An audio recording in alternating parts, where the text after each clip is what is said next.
Nama Presiden kedua Indonesia, Soeharto, masuk dalam usulan Kemensos sebagai pahlawan nasional. Mantan Presiden RI yang juga masuk dalam usulan adalah Presiden keempat, Abdurrahman Wahid. Mensos bilang sudah menyerahkan 40 nama calon pahlawan nasional kepada Dewan Gelar Tanda Jasa dan Kehormatan. Kata Mensos, puluhan nama itu telah melewati proses pengkajian dan penelitian, mulai dari tingkat daerah sampai tingkat pusat. Jadi kemarin itu ada 40 nama yang kita usulkan dari beberapa tahun terakhir ini yang dibahas di tim Kementerian Sosial. Yang tahun ini ada, tapi sebagian besar sebetulnya sudah dibahas di tahun-tahun sebelumnya. Yang dinyatakan telah mencukupi syarat untuk diteruskan ke Dewan Gelar. Beberapa nama diantaranya kemarin sudah saya sampaikan, ada Presiden Abdurrahman Wahid, ada Presiden Abdurrahman Wahid, ada Presiden Soeharto, juga ada pejuang buruh Marsina. Kita tidak tahu berapa jumlahnya karena itu sepenuhnya nanti menjadi wewenangnya Dewan Gelar untuk meneruskan ke Presiden. Sebelumnya Menteri Kebudayaan Fadlizon yang juga sebagai Ketua Dewan Gelar Tanda Jasa dan Kehormatan bilang pihaknya akan segera bersidang untuk mengkaji ke-40 usulan nama calon pahlawan nasional. Dan hasil sidang itu nantinya akan dilaporkan ke Presiden Prabowo Subianto. Mereka yang diusulkan ini sudah memenuhi syarat. Tentu nanti kami akan bersidang rencananya besok ya bersama tim Dewan Gelar yang terdiri ada saya, di situ juga ada Pak Jamari Caniago, Menko Polkam, ada Menteri Agama. Bertujuh kami akan bersidang untuk membahas, mengkaji ini. Mungkin saya tidak tahu beberapa kali, tergantung karena ini ada 40 dan nanti akan kita sampaikan hasilnya kepada Presiden Republik Indonesia.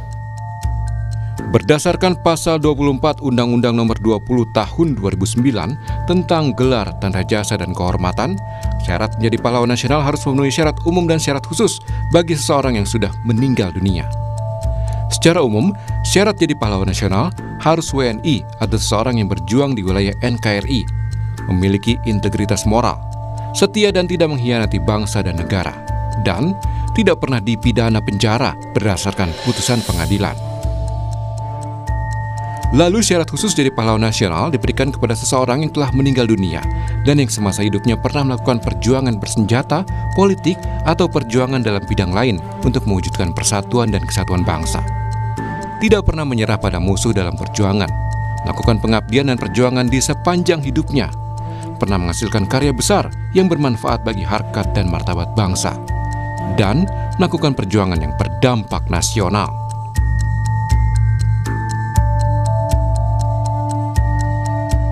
Dari sejumlah syarat termasuk syarat khusus penganugerahan gelar pahlawan nasional, menurut Mensos, Soeharto sudah memiliki syarat itu. Tim Liputan, Kompas TV.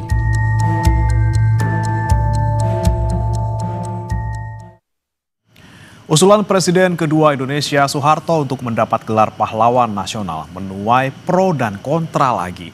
Mengapa? Kita ulas bersama dengan Ketua Umum Satkar Ulama Indonesia Idris Laina dan juga ada politisi PDI Perjuangan Guntur Romli. Selamat pagi, Assalamualaikum Pak Idris, Mas Guntur. Ya, selamat pagi. Baik, saya ke Pak Idris terlebih dahulu. Pak Idris, ini kan kesekian kalinya nih Pak Harto diusulkan menjadi pahlawan nasional dan pihak Anda dari Satkar Ulama Indonesia ini menjadi salah satu pihak yang mengusulkan. Sejauh ini dari tahun mungkin 2014 sampai sekarang, apakah ada latar belakang baru nih yang mendorong usulan ini, Pak?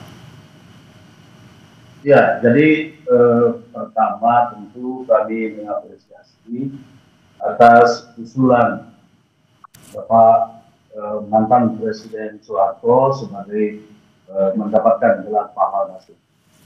Saya kira kalau mendengarkan apa yang dinarasikan tadi, sesuai dengan undang-undang tentang pemberian gelar, tanda jasa, dan kehormatan itu, semuanya sudah dipenuhi oleh Pak Harto. Artinya semua syarat itu sudah sesuai dengan apa yang dikriteriakan di dalam undang-undang. Sehingga tidak ada alasan lagi bagi kita untuk sekali ini, ya karena perjuangan itu menjadikan Pak Harto sebagai mendapatkan gelar pahlawan nasional itu sudah sejak lama.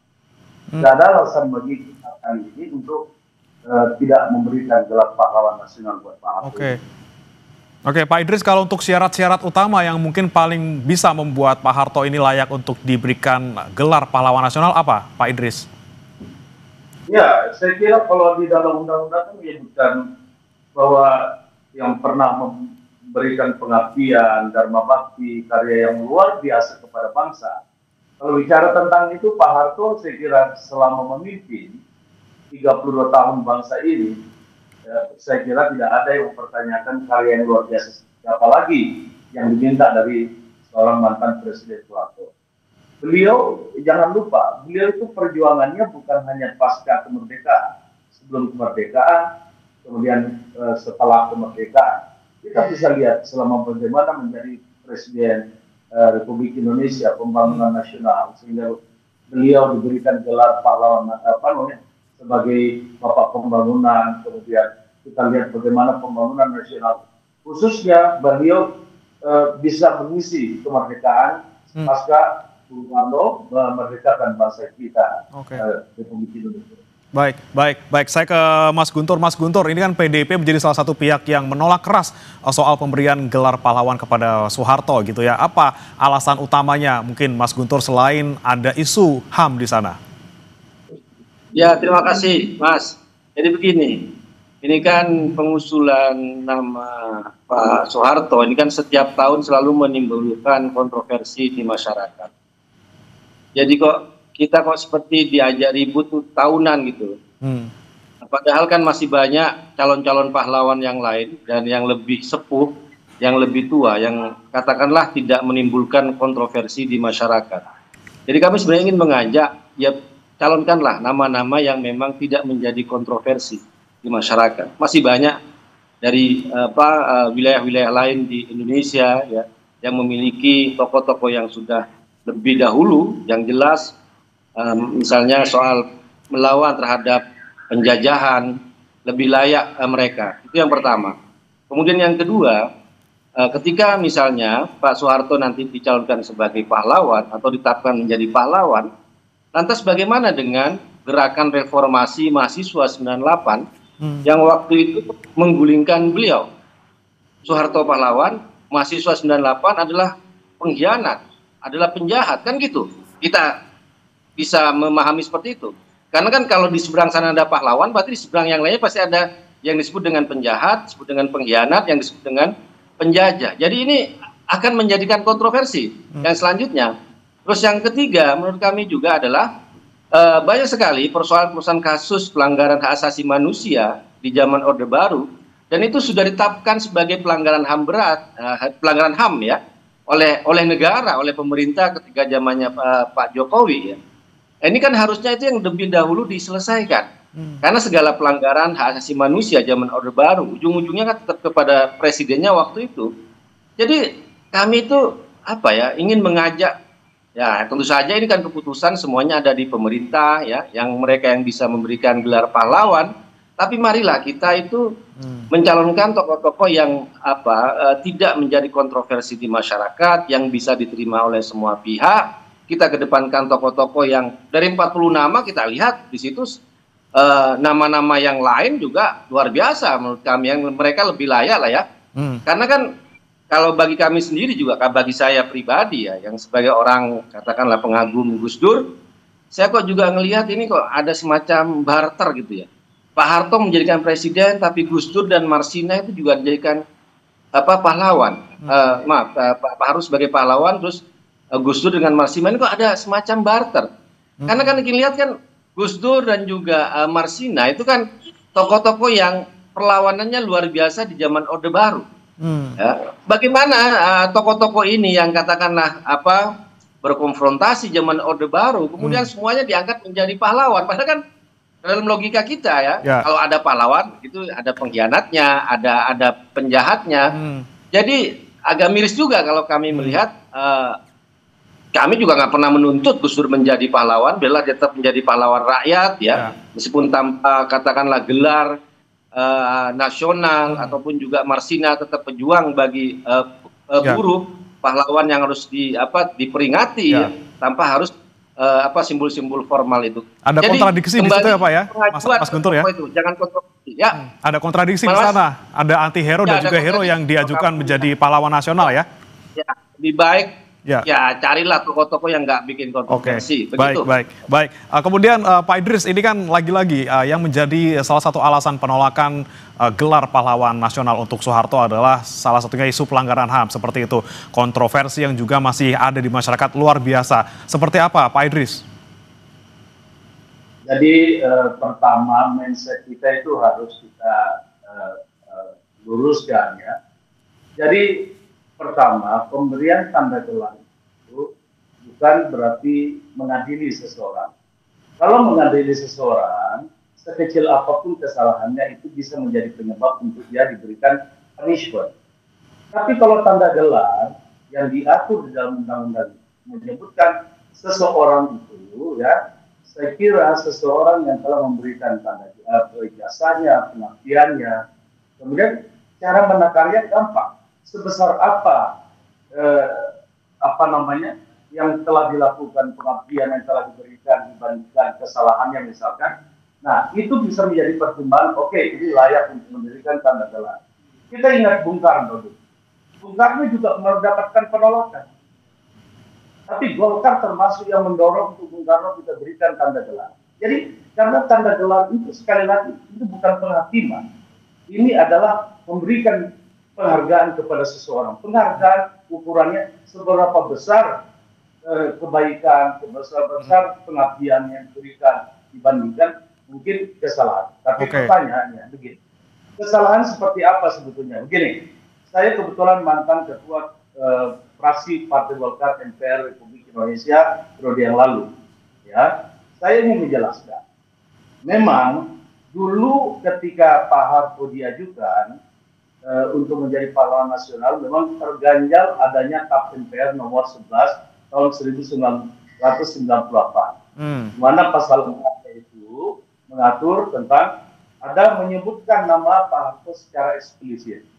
Jadi Pak Harto disebutkan secara eksplisit di situ sehingga TAP MPR nomor 8 itu menjadi ganjalan buat beliau. Tapi saya ingin ingatkan, kita fraksi Partai Golkar pada saat itu sempat mengirimkan surat. Ada 3 surat yang kita kirimkan.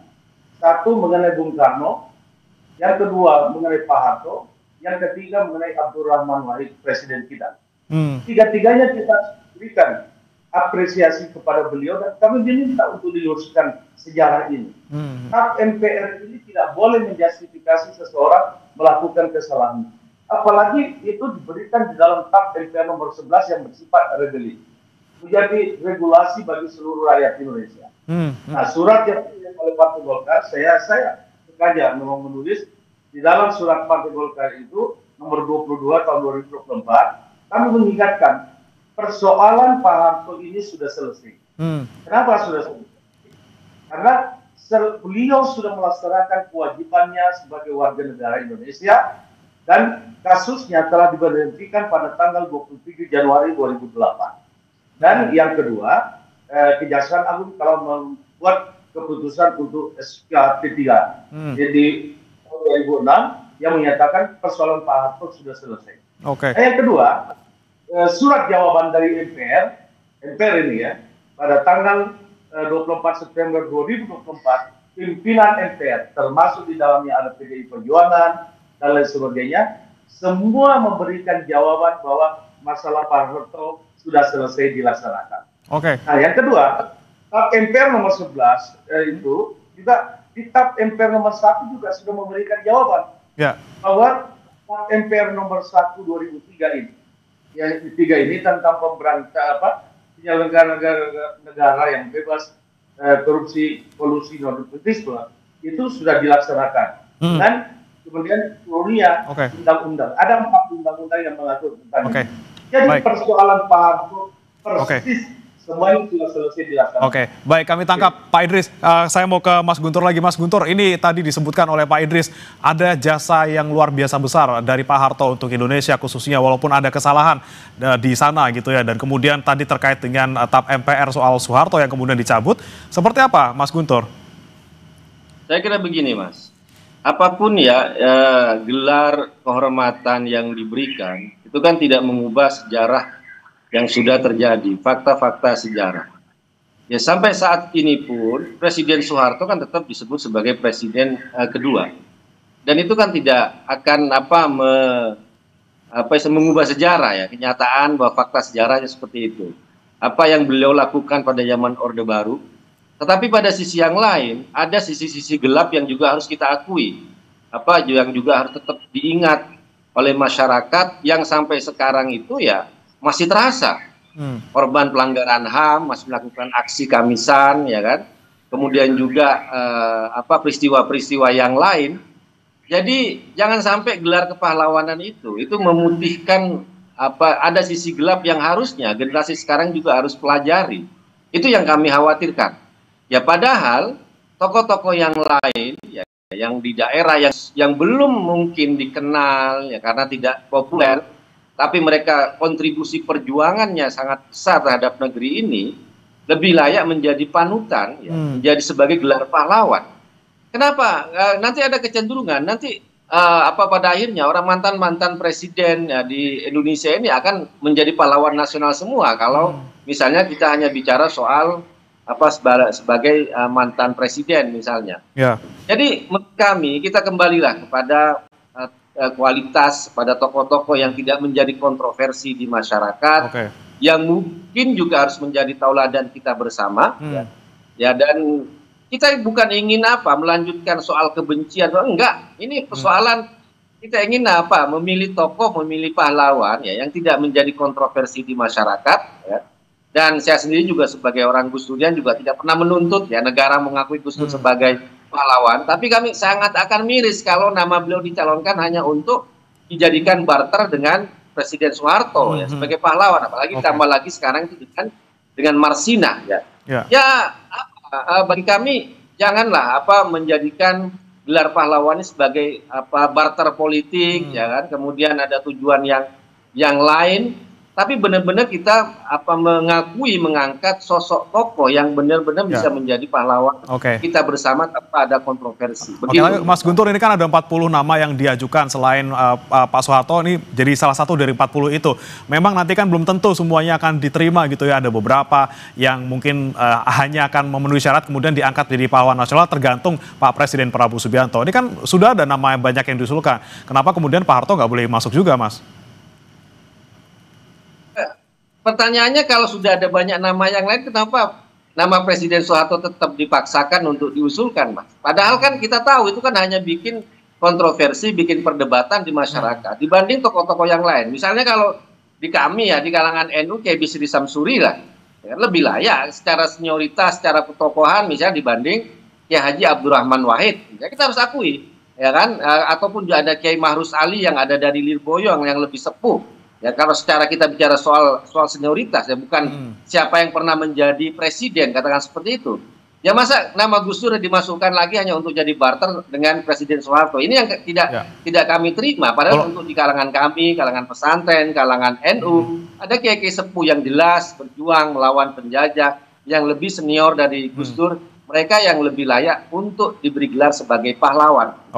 Karena kan Pak Harto, Gus Dur ini kan kita anggap sebagai yang agak sezaman lah ya. Padahal kan tokoh-tokoh senior sebelumnya sudah masih banyak yang katakanlah butuh pengakuan dari kita, dari negara. Meskipun mereka nggak butuh, negaranya nggak butuh, tapi kita perlu mempopulerkan nama-nama yang layak menjadi tauladan kita bersama, menjadi pahlawan kita bersama. Gitu. Baik.